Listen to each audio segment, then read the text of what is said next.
sometimes I feel good, sometimes I feel uncomfortable. It mainly depends on the situation I've been put into. I don't want to hide it, but I just don't want to be stared at. When I was born, when I was being delivered, the nurse, like I was overdue by a few weeks, and so when they induced my mum or whatever, and then when she was the nurse was bringing me out, I got stuck, and because I was like 9.5 pounds or something, and so the nurse panicked, and then like she was trying to pull me out because I was like gonna stop breathing or something, and then she pulled my arm and dislocated my shoulder and damaged the nerve. Sorry to say this, but you never had that feeling of having 2 hands. I can't imagine myself just having 1 arm, but you've had that since we were born.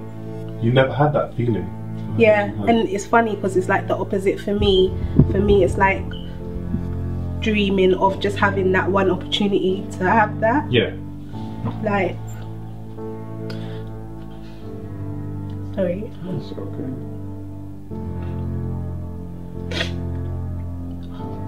Like when I meet people for the first time, they always like shake your right hand, and then it's like you've always got to be like, oh, do you know what I mean?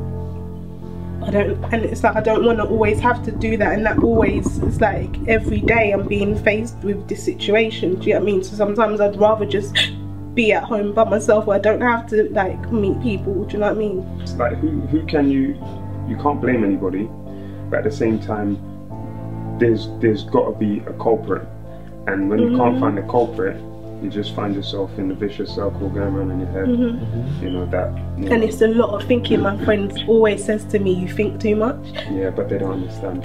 No one can understand what they're doing. Like sometimes I wish I wasn't. I want to be free. I don't want to think about things all the time. Like I just feel like in a way that is how society has made me, like per se. Because if you think like TV culture, like actresses who they like, you know, you watch like Forbes Hot 100 hottest celebrities. Have you ever seen a celebrity with a disability? Over the past couple of years, since this reality TV culture has hit really hard, everybody's Essexed out, makeup till just like you can scrape it off, so on and so forth, and everybody's quote unquote beautiful. And I'm even working on a spoken word piece myself called Beauty is Boring, and nowadays I just think that the normal is just, it's boring now, you know. But since this reality TV thing's coming with the beauty, and you know, you must look a certain way, I feel people like us, like, you know, like us with these differences, they're kind of being targeted because we don't look like those on TV, and that's reality, you know what I mean? So they kind of think to themselves, well, that's not how so and so from Towie looks, you know. So it's not running. But yeah, that's probably why I feel the pressure is on for people like us now. But if the pressure's on and our backs against the wall, I kind of think it's even more of an opportunity to show that we've got strength in numbers as well, you know. And I feel like wanting to be an actress as well, it's like whenever I watch things, like there was a lady in EastEnders who had the same, not the same, but had something wrong with her arm, and they would edit it out. So I never even knew for so long until someone told me, oh, she's, you know, she's got whatever, like something wrong with her arm. And then so I just thought to myself, like, why did they edit it out? Like they didn't have to write it in the story. It didn't have to be like, oh, something happened to her arm. Do you know what I mean? It could just be. Do you get what I'm saying? That's how I don't want everything I do as an actress to be like focused on, oh, she had an accident. I mean, there are actors out there that do have these disabilities and stuff like that, because now you're seeing with like Glees and things like that, they're incorporating those things. But I don't know, I would feel like the directors or whatever would feel like they need to incorporate why my arm's like this in whatever I'm casted in, like in a play or whatever. I don't think they would just put me in and just leave it like as the actual storyline it is. I don't know, but that's just how I feel right now. I think that, you know, everyone's situation, even though it could be the same, she's got the same situation as me, our feelings towards this is going to be different. Our takes on things are going to be different. Like, I don't feel there's nothing I can do to help her with her confidence or whatever. Like, that's a journey she has to take on her own. It's a journey I have to take on my own. There's no one that can help me. even if I had someone else my age with this that was so happy and whatever, I can't take her happiness, do you get what I mean? I have to deal with the situation myself. I don't really feel like there's anything I can personally do to help that, especially since I'm this age and I'm still dealing with it. Like, I don't know when I'm gonna ever be like completely, utterly happy, do you know what I mean?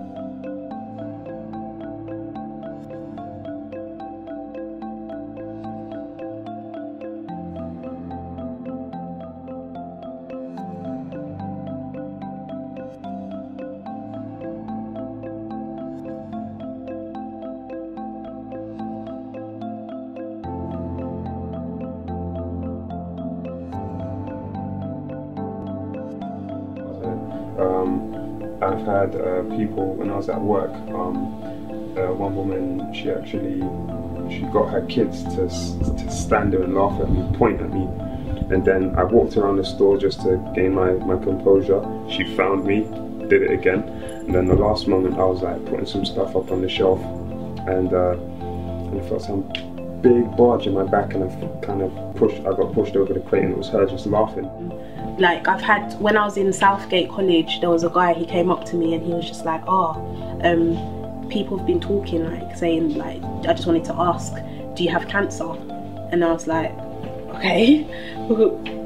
That was like, where did that come from? Like, and I was just like, well, no, like, my arm's paralyzed. I mean, sometimes I prefer, the fact that he said people have been talking, that more hurt me really than him coming up to me and asking me, because when people ask you, you can explain like what happened, and people will be more aware for the people coming up. Because when I was in physio the other day, I saw a little girl, she's like 4, with the same hand as me. So maybe for people like her coming up, people will know how to address you and stuff like that, rather than just spreading rumours instead of asking you. So sometimes I prefer being asked. There's not really been too many like bad issues. It's just more like just people staring at me and stuff. So how do the stares make you feel? It just makes me feel uncomfortable. I always want to know what they're thinking. Like what are you thinking? Like, yeah, you can see it. What are you thinking though? Yeah. Because they can't be thinking something bad about me, because I haven't done anything wrong, you know. I didn't do this to myself, so I don't see why. Do you know what I mean? And I just always feel like the person who did this to me is just living like free. And I don't know, sometimes I feel like if I was in my mum's stomach like this and born like this, like, I'd feel more like, okay, it was meant to be. I think purely for the fact that it was an accident is what's hurting me the most, you know.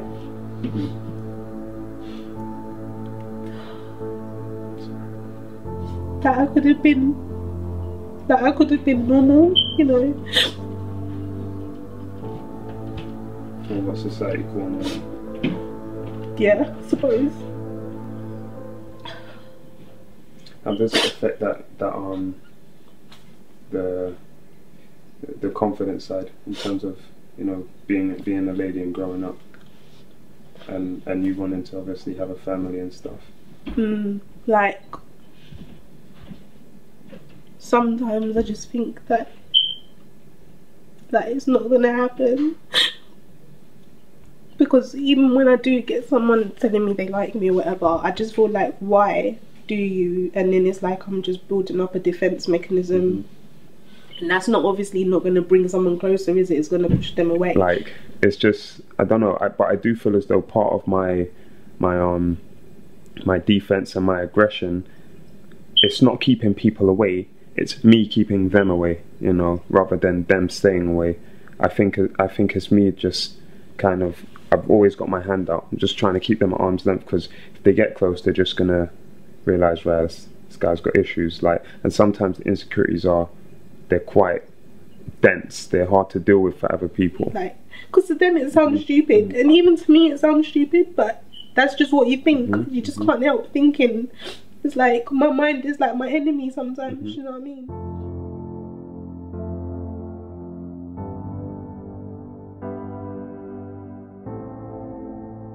I don't get help doing anything. Like, I do everything myself, yeah.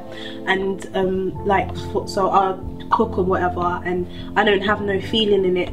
and if I'm touching something hot, I won't know. I just would feel like it'll wait for a while, and then I feel like a pinch, and then I think, oh, is this hot, and I'll touch it, and then like, by then it's too late. I've burnt my hand. Like I've got like scars from burning myself, and because the way it comes up is like a boil with like liquid inside it, and then when it bursts, it's like so nasty. It's like this one was the worst of it. It came into like a whole type of thing, and then that again makes me feel like disgusting. It doesn't make me feel like a woman, do you know what I mean? And then it's like, when I would, like, my brothers would get angry with me. They'll be like, oh, like, why don't you take care of yourself, like look after yourself more in terms of like they touching and stuff. It's like, I can't keep, do you know what I mean? I'm not doing it on purpose. I'm not trying to create scars on myself on purpose. And so it's me, it's like, not only is it this, then it's like having added things that go with it. Do you get what I mean? That it's like the reminder again, like when you are trying to live a day-to-day life, these little things that happen that they make you start thinking again, why, like, do you know what I mean? Do you see your condition as a problem?